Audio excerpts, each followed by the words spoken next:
क्या आपको पता है कि पृथ्वी पर ब्रह्मा विष्णु महेश की भक्ति की शुरुआत कैसे हुई थी? देवी दुर्गा जी की आराधना कैसे शुरू हुई थी?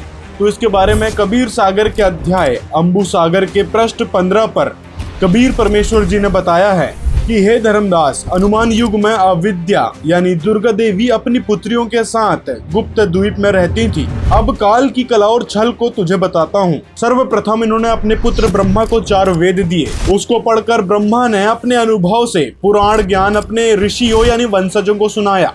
उन ऋषियों ने एक पुराण के ज्ञान के 18 भाग बना दिए। ब्रह्मा जी के ज्ञान में अपने अनुभवों को मिलाकर सब ने अलग अलग तरीके का ज्ञान का अज्ञान बनाकर जनता में फैला दिया, जिस कारण जनता ने ऋषियों को देवता मानकर पूजना शुरू कर दिया। ब्रह्मा जी पहले स्वयं पृथ्वी पर ऋषि रूप में आए। अपने अनुभव कथा की ब्राह्मण पूजा प्रारंभ करके चले गए। क्रिया कर्मों का भी जाल फैला गए।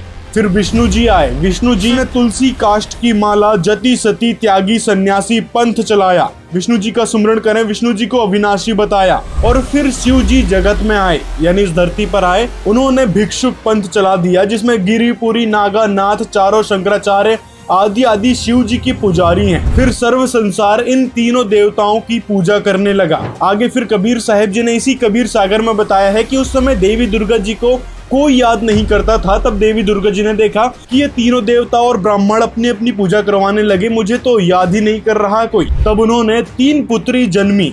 उनका नाम रखा रंभा, सुचि, रेणुका। इन्होंने 64 रागनी और राग गाए, सुर नर मुनिजन मोहित किए। फिर 72 करोड़ उर्वशी उत्पन्न की। इनमें सर्व देवता और ऋषि फंसा रखे हैं। फिर कबीर साहब जी बताते हैं कि मैंने उस अनुमान युग में भी 7000 आत्माओं को पार किया था। उस समय भी कोई भी देवी या देवता कबीर साहब जी को नहीं पहचान पाए थे। तो दोस्तों, ये सारा ज्ञान कबीर सागर में कबीर साहब ने बताया है, जो संत रामपाल जी ने सरल तरीके से व्याख्या की है।